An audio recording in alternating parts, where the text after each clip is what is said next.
Hello, and welcome once again to CloudBurst, the next generation in discussion shows. I'm Rokk, and if you are interested in cloud gaming and intelligent conversation, then this show is exactly made for you. Each week, we tackle just one big cloud gaming question, no holds barred, and no platforms left unturned. My panel are instantly recognizable and highly respected content creators in their own right, each renowned for deep insight, wide knowledge, and a long list of achievements. Before we begin, let's say hello to our regular cloud-bursting panelists, Avery, Chase, Clive, Eddie, and Lloyd. Avery, how has your week been, my friend? It's been good. Just prepping for. Can you believe Christmas is less than 2 weeks away? It's so close. So doing the last minute wrapping and all that good stuff for that. We got all of our shopping done though. So we're Oh, well done, well done. Chase, how are you, my friend? Long week. I am ready to tackle the amazing question we have this week because I think this is going to be a good one. I'm excited. I absolutely agree with you on that. And Eddie, how's your week been? It was a great week, great launches on games, great gaming week in general, and I'm very excited about this episode as well. Yeah, I think it's going to be a good one. Clive, how you're looking very pondery there, if I may say so. I was just politely waiting my turn. That's very good of you. How are you? I'm good. Look, I put on my Christmas tree. I don't think see. Have you? Where is it? It's just peeking over your head there. No, there it is. Ah, look at that. Very minimalist. It is. Yeah. Well, I haven't put the decorations on or anything like that. I'm going to smart home it. I'm going to do a video where I walk in the room and I say, "Okay, G, it's Christmas time. Lights come on, decorations start going, music comes on, fireplace comes on the screen." The Rockettes come out from a corner. Yeah. Everything. Little train goes around. Are you planning on streaming this, by the way? Is this going to be a? No, I'm going to make a video. A smart home video for Christmas, whatever. It's in your blood. It's in your blood, yeah. Lloyd. I hope you're not quite as organized as that. Maybe more like me, I'm hoping. Yeah, no, I'm very unorganized like usual. It's been a fantastic week playing Cyberpunk, replacing parts of my body with other metal parts that may glitch out at any time. It's been a fun gaming week for sure. Oh, fantastic. So, ladies and gentlemen, as you know, we have one big question every week. This week's question, as deceptively simple as it sounds, is actually a massive question, and it comes this week from Lloyd. So the question is, let me just cue this up for you.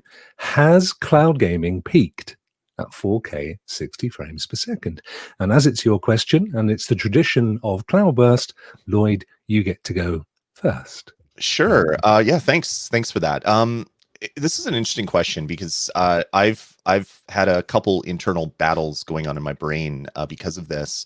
I was always someone that said resolution doesn't matter. And then I got a 4K screen and I'm like, hey, I don't know who that guy was because 4K definitely matters. I want everything in 4K. And then Cyberpunk came out and I was playing Cyberpunk on Stadia and I was running at 1080p and it was nice. And I put it to 4K and it was nice. And then I switched over and I started playing Cyberpunk on the Shield TV Pro, which is a device that I didn't really know too much about at the time, and it has something on it called AI enhancements, where it can take a 1080p stream and it can make it look like it's a 4K stream using machine learning algorithms that are generated and then they're run. And it really got me thinking: is 4K 60 really what we should be aiming for, or would it be better for the market right now until everybody's internet speed gets faster? If maybe we focus more on 1080p, but we have a lot of these crazy AI-driven post-processing stuff, because it was really ridiculous to me that my 1080p stream, when I started, was blurry and gross.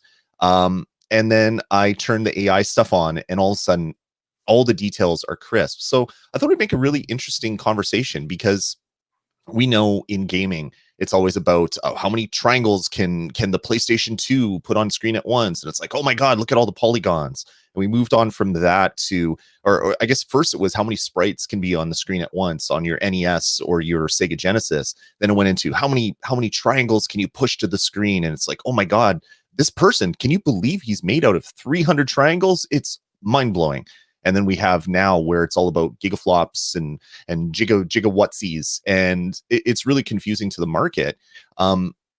That maybe the focus for streaming might make more sense if they focus on a high bit rate 1080p or 1440p, like large bit rate that you'd use for a 4K stream, and then apply post-processing on the client device. It's going to be better for bandwidth, which is going to lead to better performance for the end user. It's going to be better on your screens because they don't have to have the hardware in the cloud to support the higher resolutions or the lower resolutions. They can just do a really beefy 1080p or 1440p and send it to you, and then have everything happen post-processing. This is really not something that we've ever had in the market, where your video nuggets are somewhere else and then they come to you through the magic of the internet. The box that you're playing it on, or the phone that you're playing it on, or the app on your PC that you're playing it on could theoretically in the future use your CPU and GPU, because it's not using it for anything else when you're playing a game in the cloud, to do really amazing post-processing stuff. And I thought this would be a really fun conversation, because if you would ask me 2 weeks ago, I would have laughed. I would have said it's a gimmick, and I don't understand why anybody would buy into that. It doesn't make sense to me. And then I played it, and if you watched my stream that I did with Cyberpunk, the look of surprise on my face was hard to hide. So this might be a viable way for the markets to go in the near future, until everybody has 5G chips coming out every single device that they own.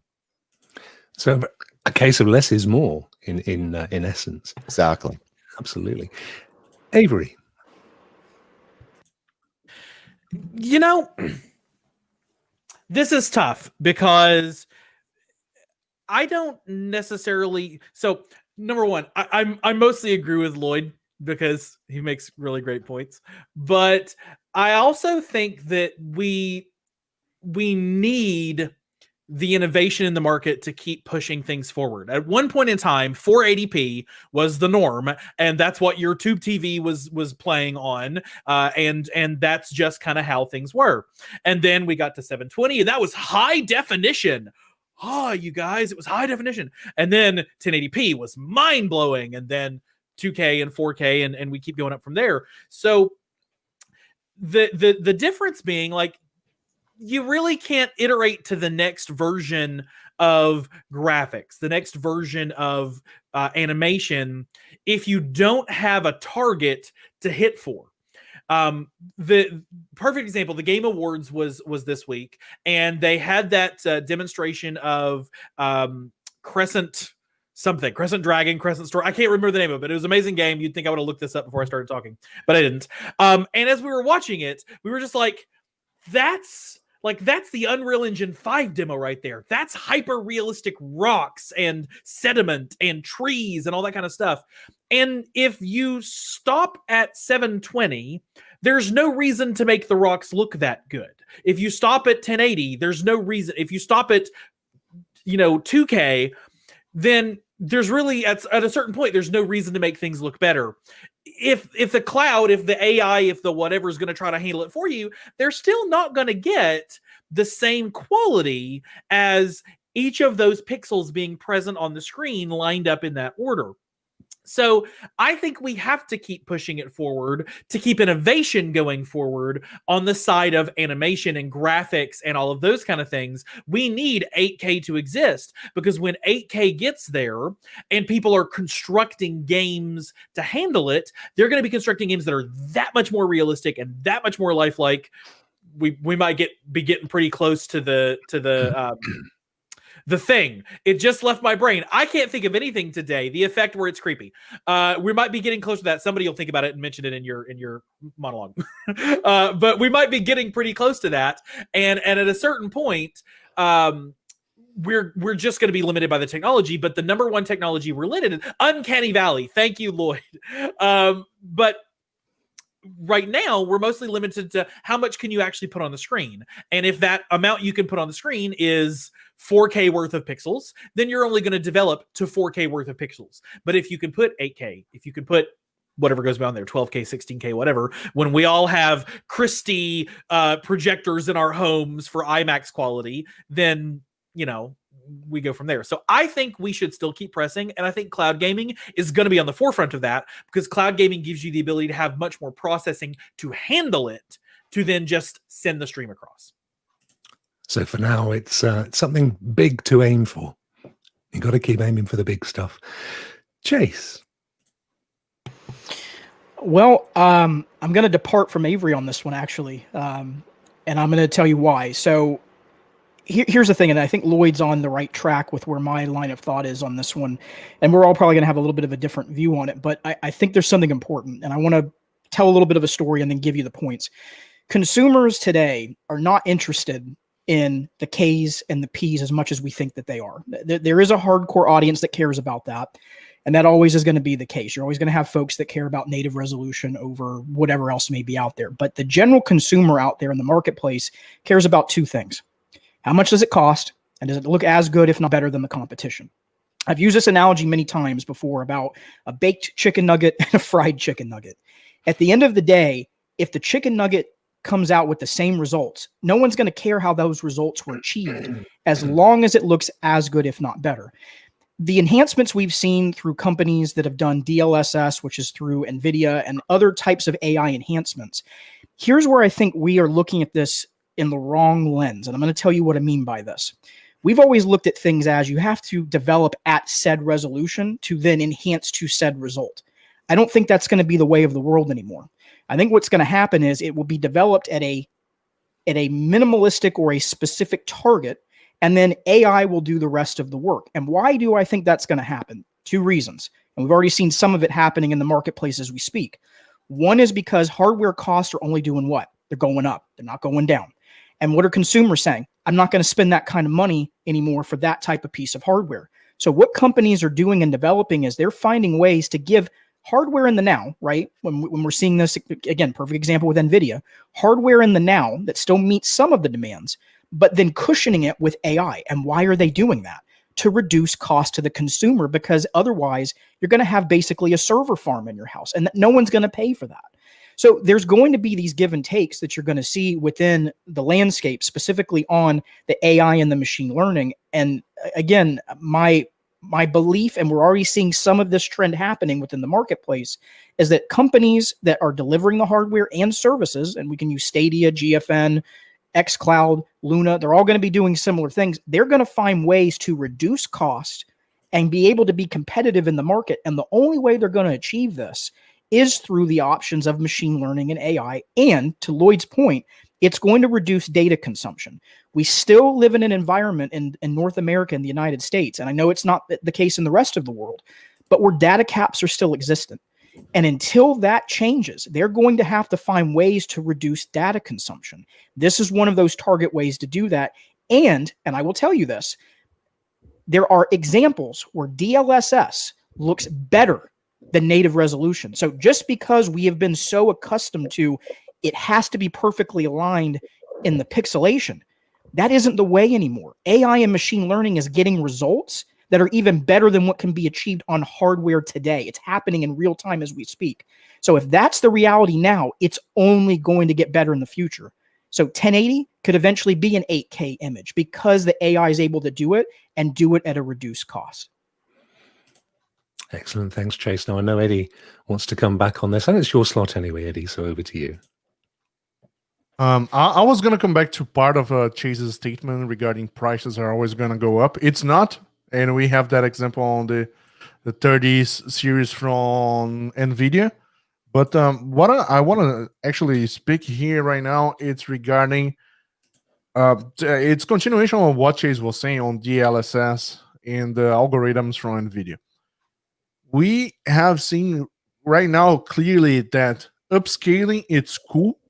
So everybody who keeps saying, is this 4K native? Is this 4K native? It doesn't matter anymore. I really bet even Digital Foundry, which is a specialist on that, I'm gonna give you two images. One that is upscaled from 4K to 4K, and the other which is 4K native. And I want you to tell me the difference. If you are looking at the dark corner in the like a 3,000 times zoom, maybe you can see that. But as the general player, the general consumer, it really doesn't make a difference. I feel like NVIDIA, which is a huge graphic cards provider and makes a huge difference on the PC market, now that they adapt those technologies, those AI algorithms, to show that, hey, this is the image as it came from the game developer. Now, applying our algorithms, this is what it looks like. You don't need to have native once we have our AI working with you. So that part, once NVIDIA said it's cool not to have 4K native because our upscaler is going to go good, I feel like the acceptance in the market changed a little bit more than it was before with Stadia, other cloud gaming services, or even Xbox trying to do the upscaling from 1440p to 4K. So it will take a while. We have a huge example right now with Cyberpunk launching in the base console versions. Absolutely garbage.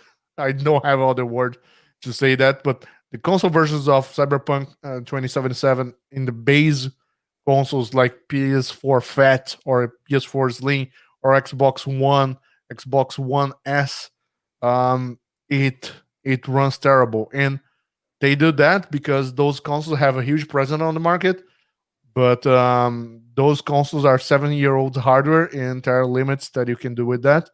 When we're bringing those things to the cloud, those limits doesn't exist anymore. Thank you, Eddie. And obviously you can expand in a second on that one. So now over and finally, Clive. Yeah, I'm going to agree with Chase and Eddie. I think it's a disservice to pick this idea that, it reminded me of the whole Doom Eternal thing, native 4K. It comes down, does it look good? Does it feel like 4K? Was the option to get, it's a combination of frame rates and the resolution and getting that balance right. And if you can use software to help that, it's a bit of televisions have processing in them. So if you go, I've just got a 4K television, people don't go to you, yeah, is it a native 4K television? But it's a 4K television. There's processing power in it that does stuff to the picture to make the blacks blacker and, enhances the pixels and all that. All modern TVs, it's a QLED TV. It's got all these extra things. There's processing going on in the background to make that television give, for a 4K picture that pops out. So I think, as Chase and Eddie said, I think it's absolutely, if there are options to create, using artificial intelligence, machine learning, whatever, to create 4K in a more efficient way, so therefore the balance between your frames and your resolution is kind of more evenly distributed on the sort of average hardware that everybody has, then all the better, because ultimately you can't tell. And even as we said, as Eddie said, even when it comes down to Digital Foundry and their massive, magnifying glasses looking at a tiny pixel in the far left corner, are going to be hard pressed to tell the difference. And I think we have to get away from this kind of native 4K, because it undermines the fact that you might actually get a better quality than native 4K by a combination of, 2K and some software enhancements to an artificial intelligence to kind of render it in a kind of almost hyper real 4K. And that's going to be the norm going forward. I mean, the Unreal Engine is used by the film and TV industry because of the level of detail that it can provide is freakishly realistic, and they can do it in real time. And it doesn't matter in a way how it does it. What matters is it does it. and that the images and the results are amazing. No one's bothered that whether it's like, oh, if it's, is it pure 4K though? I don't want any of my 4K touched by any digital stuff. It has to be pure. It's like, no, man, it's just, doesn't matter how you get there. And if you have, and if software and artificial intelligence can make you achieve that more efficiently and more effectively than just pumping it out at a kind of solid raw 4K, then great, do it. That's my view. Yeah. Brilliant panel. Thank you. See, the thing is, and I always say this, when I'm sat 8 feet away from my TV, which is where I tend to play most of my games on whatever platform, I really struggle to see the difference between a high quality 1080p and a low quality 4K. But clearly the market is being dragged in that direction. Where do you see things in 12 months' time? God, that is a good question, Rokk. Yeah. I mean, they've got to sell.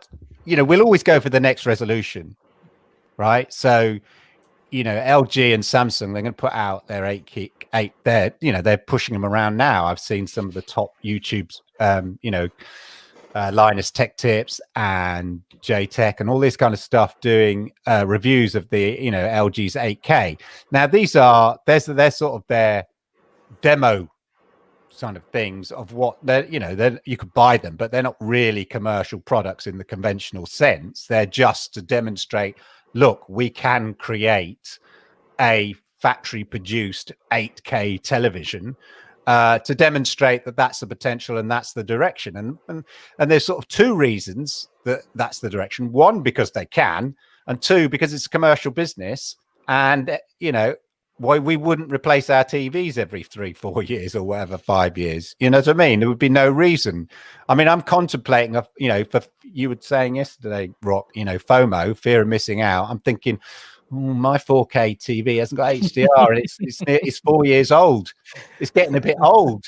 When I was a kid, I remember my parents had the same television for about 20 years. But nowadays, because we live in a consumer world where it's constantly saying, oh, what, 4K? Get out of here. It's like a cell phone. Yeah, exactly. Just keep swapping it out. Yeah. Exactly. A good cell phone will last you a good 4 years, realistically. But who's gonna have the shame to walk around with a phone that's older than 2 years? Right. Oh my God, horror! It's that kind of thing. Shame. Like, Shame. we really need to upgrade, but like we live in a consumerist society where you've got to upgrade now. It's time to upgrade. It's the same with TV. So technology's got to follow that. So it's because they can, and because we live in a consumerist society, and we'll be convinced that, once we've seen it, like the big 8K TVs they have at the moment, we go, oh, wow. And then technology has to kind of meet that in terms of gaming, going, well, we can make games for that as well. And again, it doesn't matter how they achieve it, as long as they achieve it. See, that's what I was going to say is just 2 quick points. Is one, the TV industry is going to keep doing what they're doing. They're not going to change anytime soon. They're going to push towards the next iteration, the next iteration, the next iteration. What the change is going to be is the companies delivering the content. So Netflix, they're going to find ways to send you content and reduce data consumption and give you a higher image using AI. Gaming services like Stadia, like Luna, like GFN, to Lloyd's point, the Shield, they're going to find ways to enhance and use AI and machine learning to give you unique experiences, again, that are as good, if not better, than the competition. And I did want to speak to something that Eddie mentioned a little bit earlier. He said that prices are going down. And I do agree with that. But here's what I meant when I said that. Hardware that's just strictly hardware that has no AI enhancements, those prices aren't coming down. They are going up. The difference is that you're seeing these companies come in and supplant and basically offset costs through basically cushioning it with this AI. That's how they're driving the cost down. And what's ultimately going to happen is in time, we're going to get to a point where the hardware is so minimalistic and the software is doing all of the heavy lifting that you're going to be buying a graphics card that you think is a graphics card for maybe $100. I know that sounds crazy right now, but that is the reality that we're heading towards, because it's not going to be hardware driven anymore. It's all going to be software driven. look at the last Pixel. The Pixel 5 was, instead of $1,000 flagship, it was a $600 flagship, because they don't need to put that kind of power in it anymore. They don't need that Qualcomm chip that costs an extra $300, because what do you really want the phone for? You want it to take good pictures and then be able to surf Facebook and browse internet. Nobody's using this as a device for quantum computing. So if the Pixel algorithm, if the Google is going to do the heavy lifting of making that photo awesome, then you don't need to pay for the XLR quality, you don't need to XLR. I think it's microphone, or I don't know. You don't need to pay for that kind of quality in DSLR. That's guys. I don't know what's up with me today. You don't have to pay for that kind of hardware to make to get the end product. It's not even about Chase. You just sparked something in my brain. It's not even about it's not about this plastic piece of thing in my hand, this aluminum piece of thing in my hand. It's about the end product. Nobody really cares how you got to the insanely awesome looking rock formation in the valley on Tomb Raider 12. They just care that when you're playing it, it looks really awesome and amazing. And if that can be handled via the very expensive $500 box that's sitting under your TV, or if that can be handled by just your internet, streaming it to you at 40 megabytes or 60 megabytes or whatever to get you that 8K quality. If you can't tell the difference, is it really different? How different? And I've eaten a lot of chicken nuggets in my time, and I can tell you, I've had some good baked nuggets and I've had some good fried nuggets. And if you can't tell the difference, does it really matter? Yeah. Eddie, in a world where, hardware,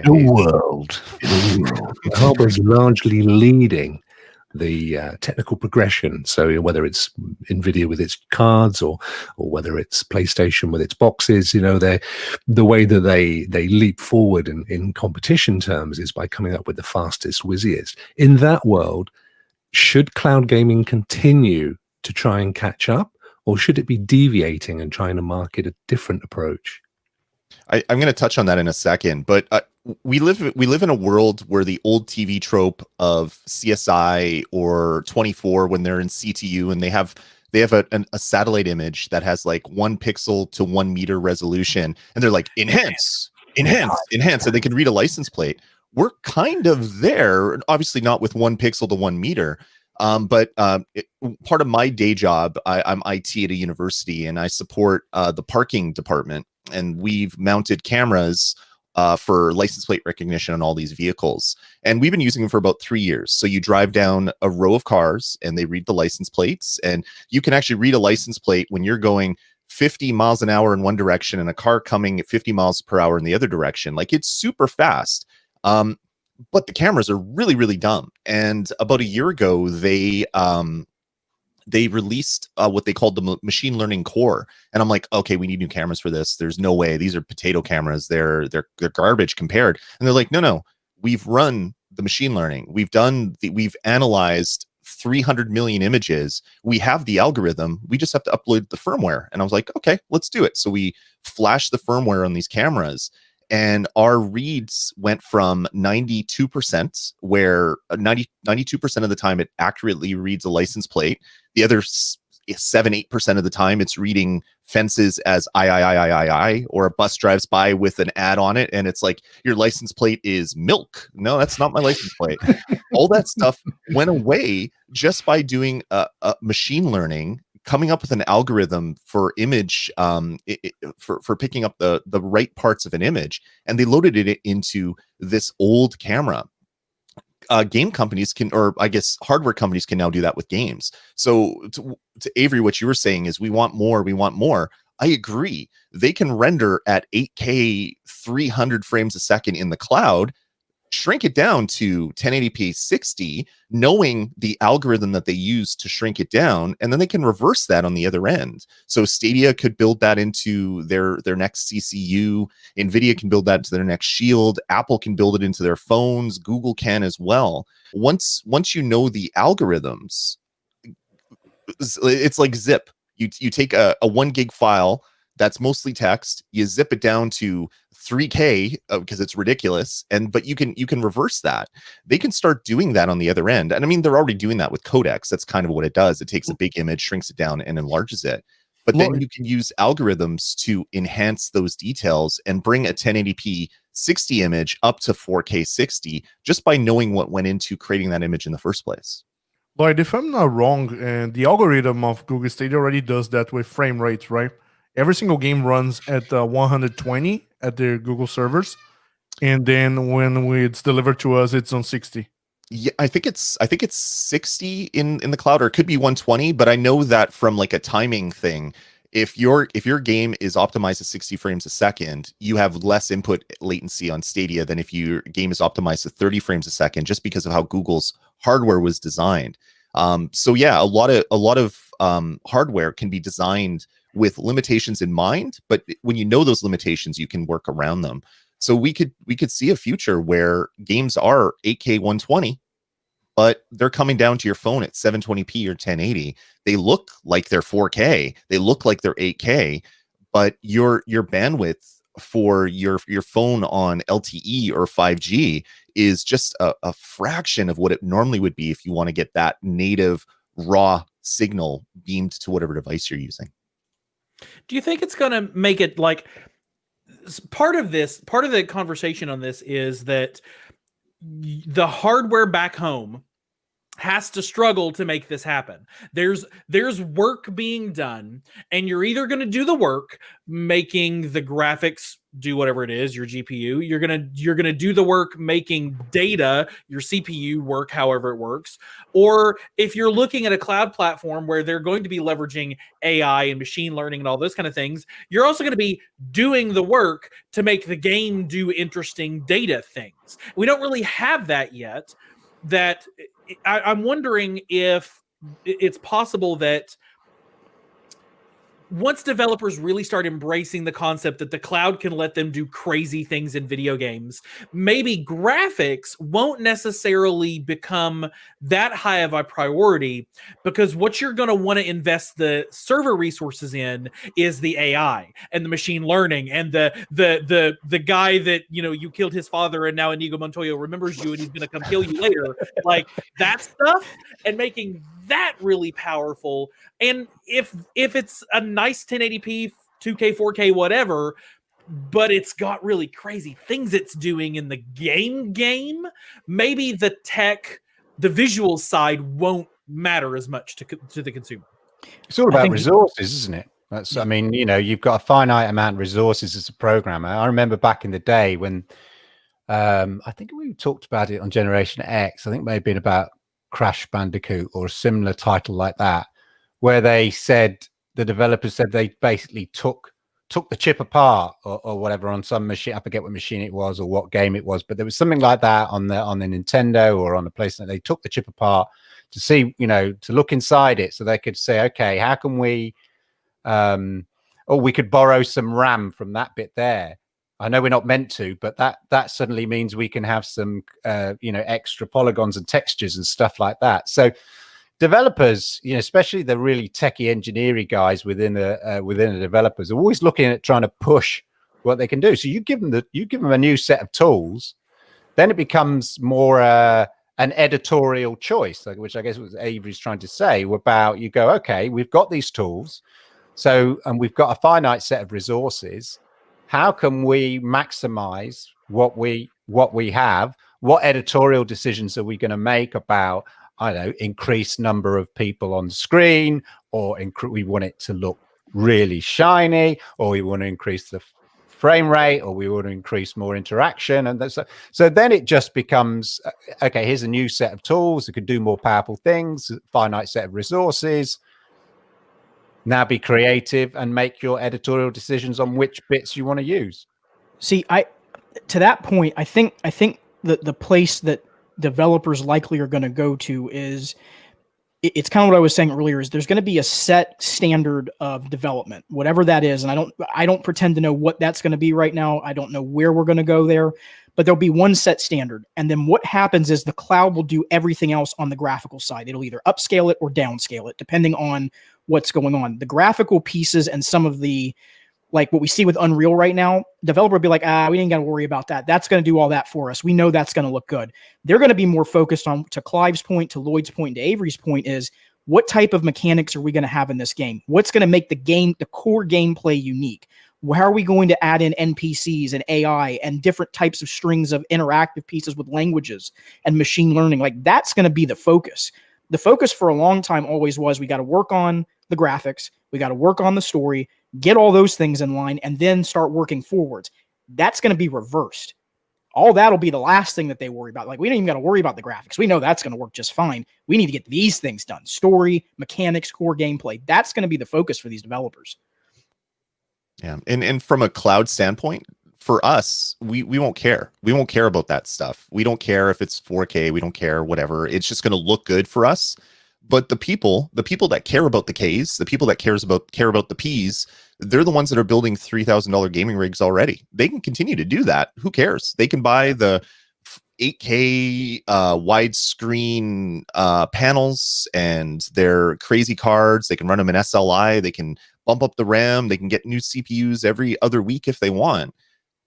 And that's fine. But for the cloud gaming industry, which is going to explode over the next coming 5 years, you're going to be playing it on devices like this that have, they might be a 4K screen, but they're really small. So do you really need 4K? Probably not. They could be a 2K screen. They could be a 1080p screen running on a phone. It doesn't matter that the game is running at 4K on your device. You want the resolution of 4K because you want your rocks to have the right folds and the right angles and the right valleys. And when you take a big image and shrink it down, you still retain a lot of those details. And I think that's where it's going to be used. It's going to be for the normies, not the super like PC master race people, because they're going to be spending all their money on new GPUs and keeping the industry going forward, which then allows us to have all that stuff run in the cloud and through algorithms. So it's kind of a best of both worlds. And I think cloud gaming is really the only industry that can really take advantage of that from a gaming standpoint, because you're not going to get Microsoft and Sony that are going to put this type of tech in their box because they want to say, no, we can compete with the PCs. We can do 4K 60 rendered right on chip. But for cloud gaming, I think this could be huge. And it wasn't until I saw it in my own eyes that I thought, hey, this could actually be a future, which kind of made me think about a lot of other things that I've said in the past. Eddie, do you want to come back on the point that I raised earlier about this kind of arms race where the market's led by hardware? It's kind of that Moore's law thing, isn't it? So, they have to keep coming up with 4K, 8K, 3D, VR, AI, all of those things. And yet cloud gaming doesn't have to, and yet sort of feels like it's being dragged along by it. At what point do you think they say, actually, you know what? Here are our major USPs. We don't need to be running alongside these guys. I feel like on that, you have to aim at something, and the hardware right now, it's always trying to aim at something. And cloud gaming, it's okay, I need to get there. Cloud gaming, on visuals, it can be not on visuals, but the things that the human eye can perceive, there is a limit on that. So, like people say, 120 frames in 100 frames, you cannot tell any difference. So people say, all right, let's go to 16K to 140 frames. Would that make a difference? So I feel like it's not going to make a difference if you don't have a 97-inch TV screen in your house. If you're on a 32-inch 8K screen, all those people that play in movie theaters, they're going to love it. Everyone else isn't going to be able to see it. That's the new normal. Now that all the movie theaters are closing, people are just going to buy them and turn them into their private. Video Hi, can I rent this movie for 2 hours so I can play my games on here? They do that here in Winnipeg. You could actually rent it and hook up an Xbox One or a PlayStation 4. Well, when you could actually go into these buildings. So I could see that being huge in the future. Stadium seating theaters. There you go. Stadium. But indeed, I feel like on visuals, we have a cap that we're going to reach at some time.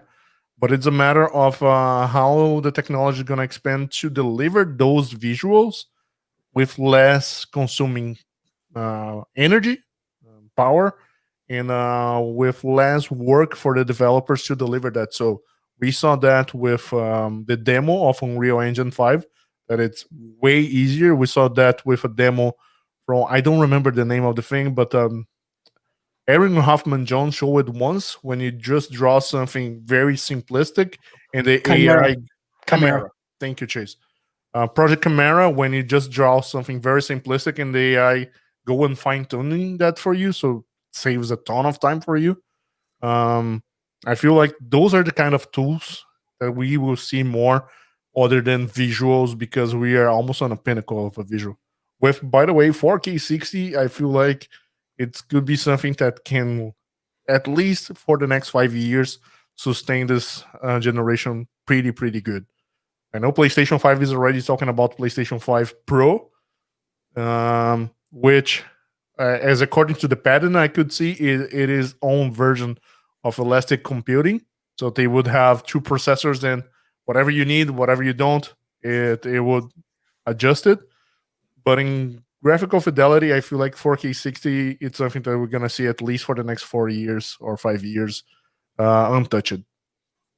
But you're going to wonder how many folks would have said the same thing about, 1080p. This is gorgeous and we don't need more than that. And then suddenly here comes 2K. 2K just, I don't know. 2K is a thing, but I feel like it's 4K. Like there was 1080p and then there was 4K. And then somebody's like, there's something in the middle, right? And I'm like, there is. I was unaware that there was another thing in the between there. And so, as much as I'd like to think that we would all globally, realistically realize that if you're trying to watch an 8K movie off of Netflix on your 32-inch TV, you're wasting your time, energy, money, and effort. But that's not how consumers think. It's exactly what Clive and Lloyd were both saying earlier, that we're gonna just want more is what we're gonna do. And like the screens only get bigger. I very distinctly remember when like a 24-inch TV was what? That's a thing you can have in your house? Like we had the giant console, the thing that weighed 600 pounds and was 6 feet deep, and that was a big screen that was not terribly much more than the 4K monitor I'm sitting on right now, or watching right now. So, I think that my wheels turning in the brain. I almost wonder if cloud gaming and cloud technology accelerates the move to that, because when you take out the hardware from having to be the limiting factor, then at that point, display is all you really have left. Like, you just need a display that can handle what the internet's sending at you. As the Chromecast gets better, when they come out the Sabrina 7 and the newest version of whatever, and that thing is running at 20K, 700 frames a second, then all you have to have is a screen that can do it and a sufficient internet to stream it. And then Google and Amazon and Microsoft are going to do the work behind the scenes to get you that stream in a way that doesn't immediately terminate your data cap in 4.3 seconds. And so as long as they keep pushing the boundaries and all you have left to deal with is the screen and how good the screen can be, there might not be an upper bound to this. I don't know if any of you have ever listened to the soundtrack to the musical Mean Girls, but one of the songs is about how the limit does not exist. And we're really only limited by the output device. We're limited by the device that can output the signal. That's the Chromecast, or that's the Fire Stick. We're limited by the device that can output it to your face. That's the monitor or the screen. And as long as the inputs coming from the cloud just keep getting better and better and better and better and smoother, and AV1 and AV2 and AV17 comes out, there's no impetus for the market to not continue to invest there, because people will just buy it, because there's nothing stopping them from getting the content. Nobody's going to buy an 8K TV right now, nobody in general, because there's no 8K content. But when there's 8K content, when there's 160 frame content, then there's a reason to have these things. very quickly. That's where you're going to see these companies battle it out, is with the TV manufacturers, and you're already seeing it with LG and Microsoft with a partnership. It's only going to continue to keep happening. I'm just bolstering everybody's point here. And Avery, the true limitation is your eyeballs. If you're watching more than 4K on a 60-inch screen, you're not going to notice the difference between 4K and that. It just, your eyes can't perceive it unless your nose is right against the screen. But then you might as well be playing on a phone because you're not seeing the rest of the screen. So as TVs get bigger, higher resolution might make more sense. But we don't have limitless bandwidth in this on this continent here in North America yet. Other parts of the world, they might have higher bandwidth because it's smaller area, and moving stuff in Japan is a lot easier than moving stuff in North America because of all the rural areas and stuff like that. But if someone has a 60-inch screen and they want an 8K set, you're just wasting money. But when you get to like the 100-inch screens, or when we get to the real future where you buy a can of paint from your I don't know, Kohl's or whatever, I don't know what you guys have, Home Depot, I don't know, and you paint your wall with TV paint, and then you have a 300-inch screen that you've painted on your wall, then maybe resolution of the content coming might need to improve a little bit.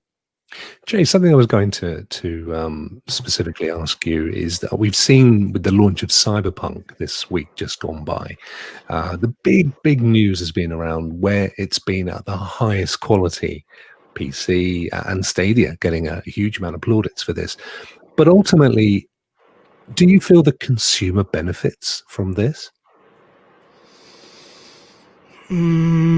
So let me make sure I understand your question. So you're saying in regards to seeing it do well on the cloud and it being offered in that format, just so I'm on the same page with you. Specifically, I think I'm saying that where the take-up of a product is based on you having to own the highest quality hardware, in the case of a PC, at what point is this no longer of benefit to the consumer?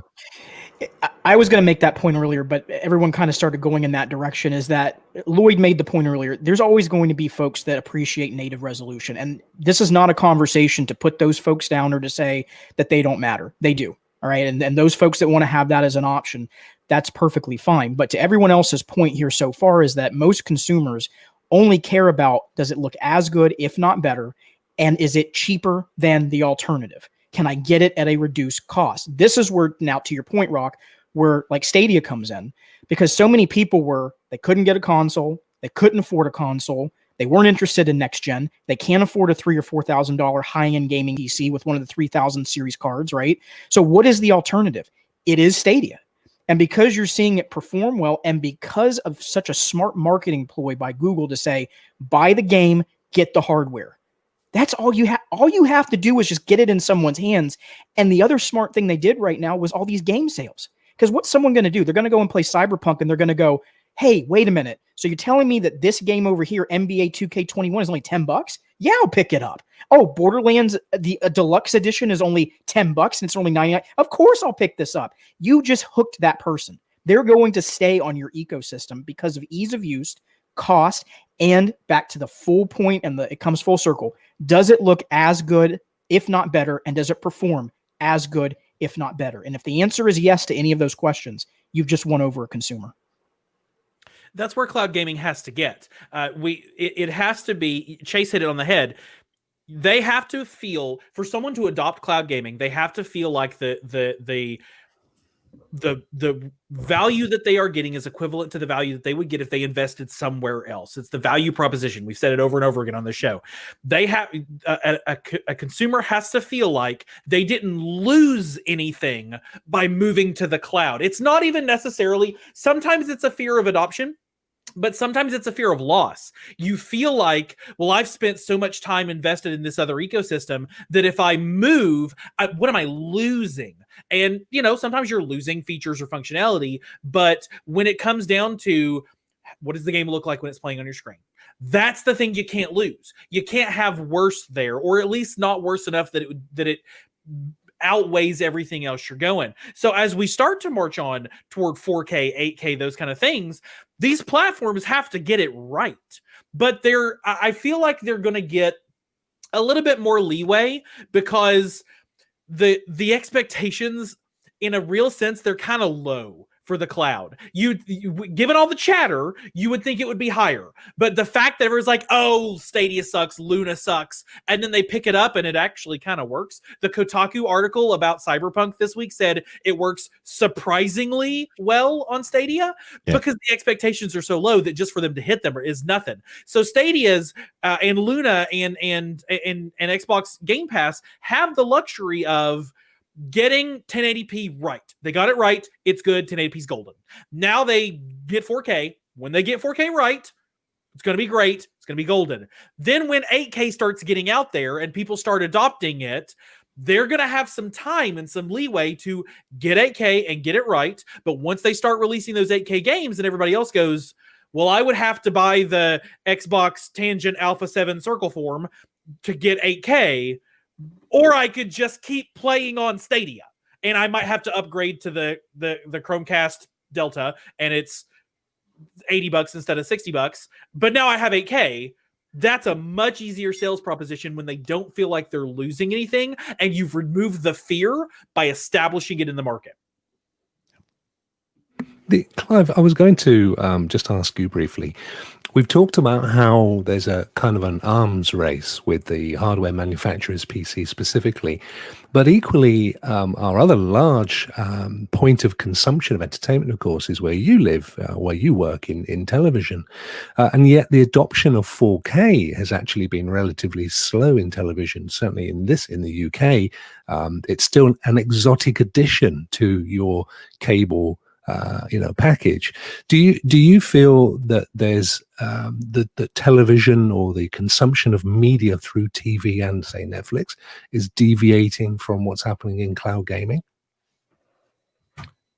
No, I mean, I remember when 1080p came in, and the industry, you say, well, we won't be able to make the same program for the same price if you want it in 1080p.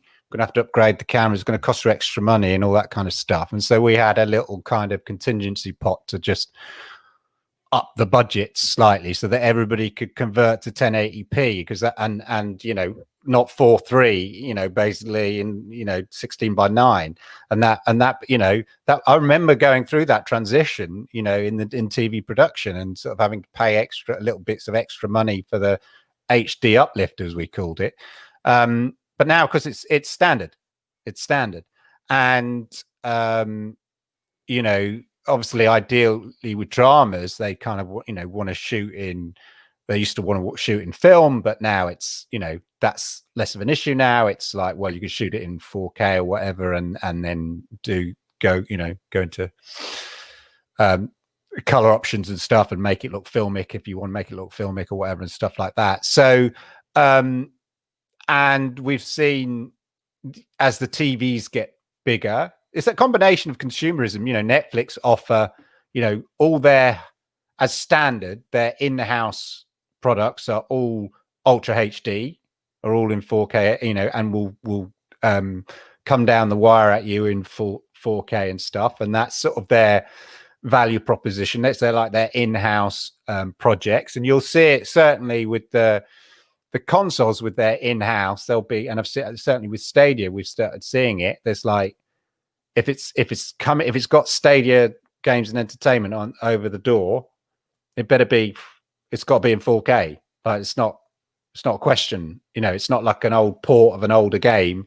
It's like it can't leave the door unless it's top notch in terms of which is kind of understandable. So you see it with Netflix, and all their productions are all shot in that high resolution, because they've got to be able to deliver them in 4K, because Netflix offer that, because people, once you've had it sort of thing, people are sort of consuming it. And the way that it's justified is the fact that it's that kind of, it's like a snake eating itself in a way, because they're sort of, the TV companies are going, you want 8K, mate. And we're going, well, as Lloyd said, well, why would I want 8K? My screen's only 40 inches.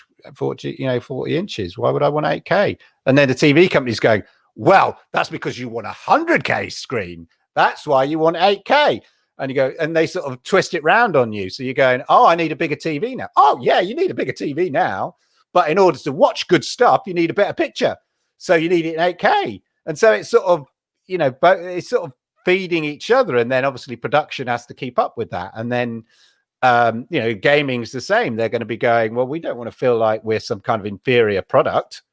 We've got to be producing at this level as well. And so it's sort of it's, as I said earlier on, it's because they can, because companies want to, you know, the scientists in the TV companies and whatever, and they want to push the technology, and the business people and in the companies want to say, well, how are we going to get people to buy another telly in 4 years, or another console in 5 years, or just, you know, and everybody else in that field has to be there or thereabouts, which is why Stage is sort of doing so well. Stadia knew that with next gen coming, they didn't necessarily have to be better than next gen.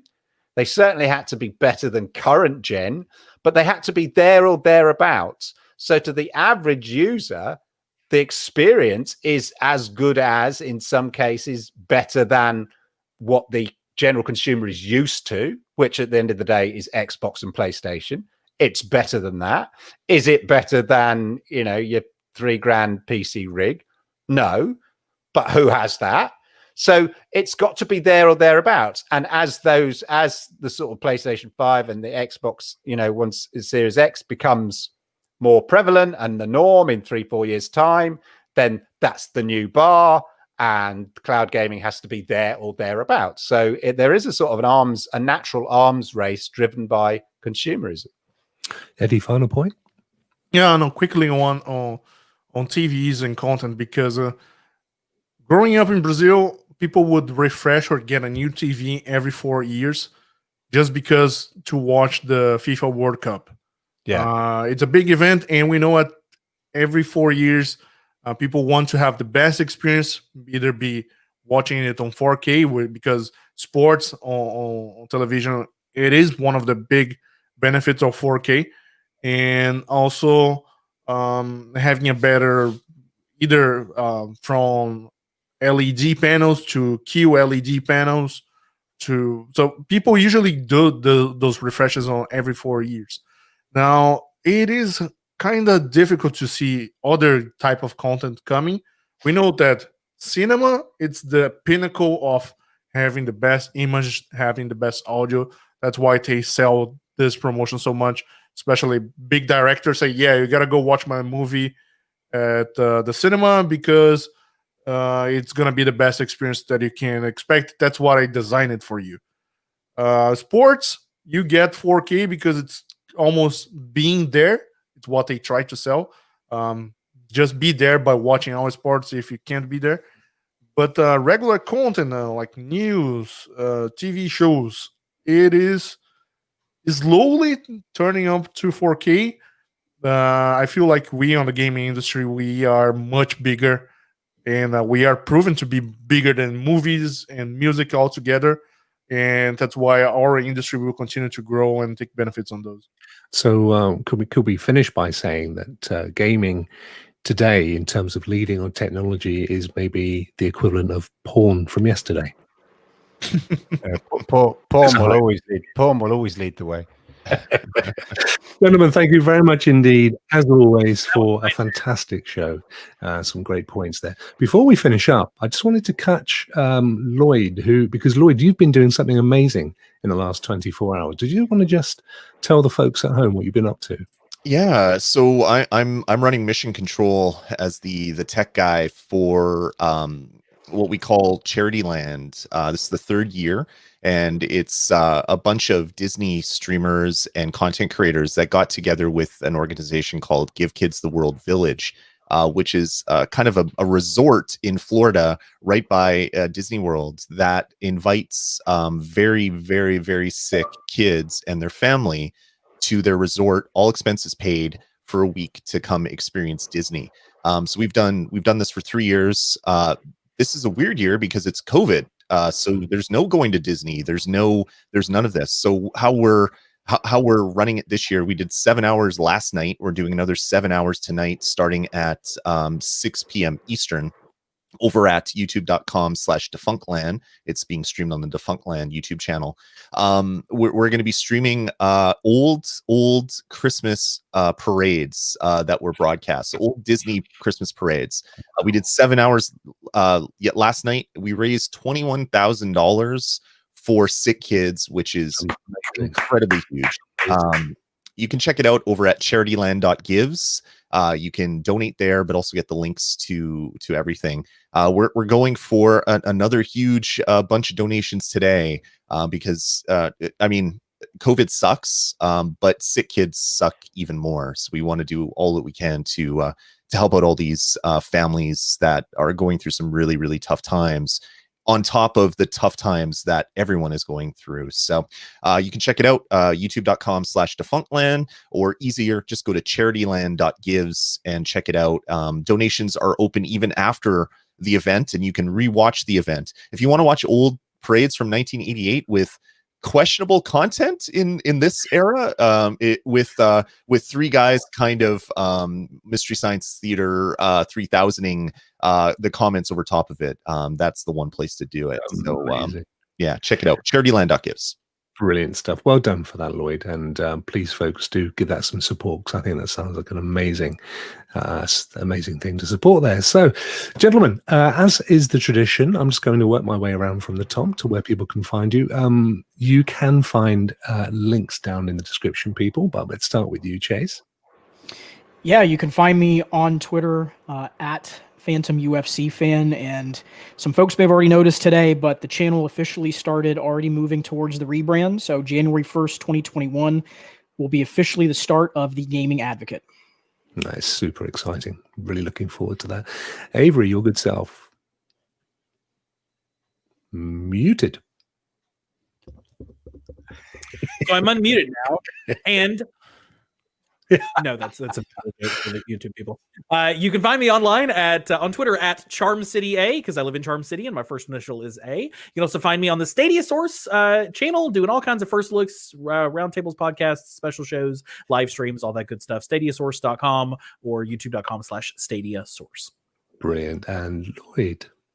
Yeah, you can follow me on Twitter. I'm at Dasme on Twitter, DASME. And you can check out all the content that I release over on the freshly rebranded Nerd Nest over at youtube.com/nerdnest, just to jump on Chase a little bit there. So you can check it out. It's been amazingly successful, the rebrand. I expected weeks of anger. There's been none of that. All the people that watch this cloud streaming content are pretty fantastic. So you can check out all the stuff that we do over at the Nerd Nest. That's superb. Clive. Yeah, you can find me at Clive Illenden on Twitter. Stadia Monday Night Chat, 10 p.m. UTC every Monday night, 9 p.m. Tuesdays UTC. It's the Generation X Gaming Club with your good self, Rokk. And then we're back again on Friday night with Rockstars at Night as well for a banter fest and stream. It's an absolute banter fest. And last but very much not least, Eddie. Yeah, guys, you can find me at EddiePlayer1 on Twitter. And also tonight, or in about 3 hours, I'm going to be streaming today. It's Cyberpunk time. It's time to get into Night City as a street kid. Yeah, well, okay, you went street kid. Yeah, see, Clive and I went corpo, didn't we, Clive? Yeah, I was like, old habits die hard. Long cutscenes there, because about 15 minutes before this show, I just completed a level. Then I had to go and talk to somebody, and they've been chat like this is in the game. They've been chatting. I was thinking, is it a save point? Because I've got a show to do in a minute. Can you get on with it? But I didn't want to miss anything, so I kept running between the game and here just to see. Got to get your priorities right. Absolutely. Yeah. I'm totally with you on that one. Well, and finally, it's me. I very quickly at Stadia Rocks on Twitter. This show every Saturday with these amazing people. Tuesday night, as Clive said, we do Generation X Gaming Club for the slightly older gamer. Wednesdays, it's Stadia Rocks Live with my very good friend Ray for the Rock and Ray experience. And Friday, of course, Rockstars at Night, where we just do stupid stuff and have fun. Gentlemen, as always, thank you for your amazing contributions. The panel and the question were superb this week. Have yourselves a great weekend, a fantastic week. And as always, people, please stay safe.